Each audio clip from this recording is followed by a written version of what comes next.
पंचायत एवं ग्रामीण विकास और श्रम मंत्री प्रहलाद सिंह पटेल इंदौर पहुंचे। उन्होंने बताया कि नर्मदा खंड सेवा संस्था मगरोन जिला दहमो द्वारा प्रकाशित पुस्तक परिक्रमा कृपा सार का विमोचन 14 सितंबर 2025 रविवार को इंदौर के ब्रिलियंट कन्वेंशन सेंटर में होगा। यह विमोचन राष्ट्रीय स्वयंसेवक संघ के संचालक डॉक्टर मोहन भागवत करेंगे। प्रेस वार्ता में मंत्री पटेल ने जानकारी दी कि उन्होंने नर्मदा की 2 बार पैदल परिक्रमा की है।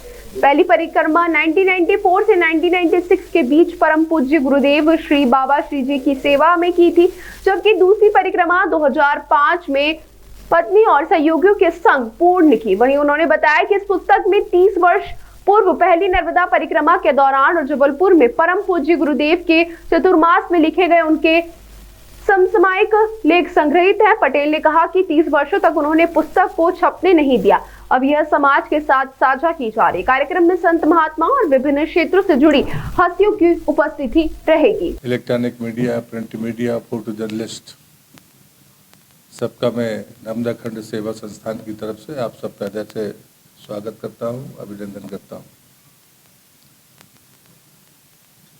14 तारीख को मेरी पुस्तक परिक्रमा कृपा सार, जो मैंने 30 वर्ष पहले जो मेरी पहली परिक्रमा थी उसके दौरान और उसके चतुर्मास के दौरान जो मैंने लिखा था, उस संग्रहण को पुस्तक का रूप 30 साल बाद मिला है।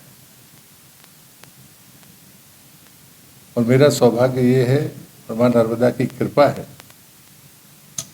कि उसका विमोचन इंदौर में 14 सितंबर को परम पूज्य सरसंघ चालक जी करेंगे।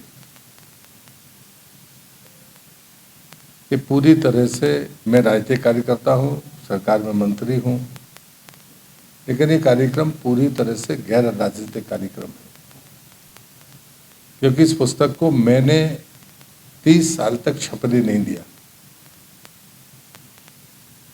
जब मेरे मित्रों ने इस बात का फैसला किया, जब मैं 65 साल का होने वाला था, इसको छप जाने दें, और वो पुस्तक छपी और बाद में वो इस मुकाम तक पहुंची जिसकी मैं कल्पना नहीं कर सकता था। इंदौर का स्थान और तिथि मेरे द्वारा तय नहीं हुई, ये भी मां नर्मदा की कृपा है।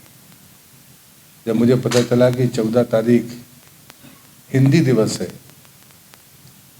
और मां अल्लाह की नगरी इंदौर में इसका विमोचन परम पूज्य सत्संग चालक जी द्वारा होगा, तो जो मेरे जैसे व्यक्ति के लिए भी विश्वास करने योग्य समाचार नहीं था, लेकिन मैं भाग्यशाली मानता हूं। और पहली परिक्रमा के बाद जब मैंने दूसरी परिक्रमा अपनी धर्मपत्नी श्रीमती पुष्पलता पटेल और अपने सहयोगियों के साथ 2005 में की थी, उस समय तक तो मैं अपने गुरुदेव की इच्छा थी कि मैं सामने वाले तट पर किनारे से चलूं और सामने वीडियोग्राफी करूं। जब उन्होंने मुझसे कहा था तब तो मैं खींच गया था। 2005 की परिक्रमा में वो जितना कुछ भी हो सका, तो मैं भाग्यशाली हूं कि शायद धरती पर 72 घंटे की मैनुअल वीडियोग्राफी किसी के पास है तो वो हमारे संस्थान के पास है, मेरे पास है।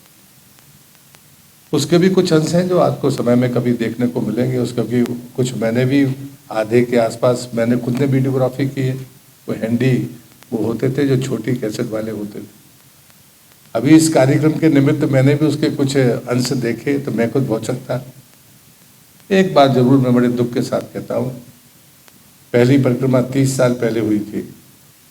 जो स्थान मैंने दर्शन किए थे आज वो नहीं है। शूलपाणेश्वर के मंदिर की ध्वजा और कलश का मैंने दर्शन किया था, लेकिन वो अब सरदार सरोवर की समाधि में है। झाड़ी के बहुत से स्थान जो सबसे महत्वपूर्ण मार्ग माने जाते हैं वो भी जलमग्न हुए। फिर 20 साल पहले जब हम परिक्रमा में निकले दूसरी बार, जो स्थान हमने देखे आज वो भी जलमग्न है। धारा जी का कुंड जहाँ पर शिव जी बनते थे वो भी अमरकंटक के उसमें समा गया। वहाँ पर काजल रानी का एक बहुत पवित्र स्थान था, वो विजुअल में कभी आपको देखने के लिए मिलेगा। संभवतः परसों शायद अगर वो डिस्प्ले होगा तो उस पर वंश होंगे। पर सात माता का स्थान था वो भी जलमग्न हुआ है।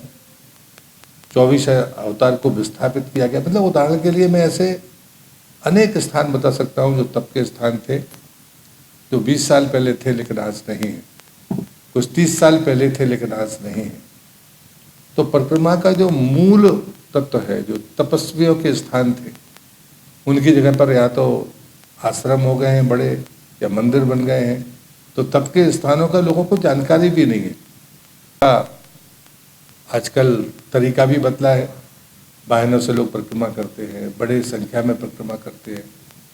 तो मुझे लगता है कि हम वो लोग हैं जहाँ पर माँ नर्मदा और परिक्रमावासी की सेवा और उसको सब कुछ मानने वाला जो संकल्प है, वो मेरे परिवार का और मेरे पथिक परिवार का, जो प्रभु श्री रावसी जी के पथिक है, उन सब का यही संकल्प है। और इसलिए मैं इस पुस्तक के बारे में सिर्फ इतना ही कहूँगा, उस दौरान, तब मैं 35 साल का था, जो मैंने उस संदर्भ में लिखा होगा वो समाज के कुछ काम में आ सकेगा, ये विश्वास मैं जरूर प्रकट करता हूँ।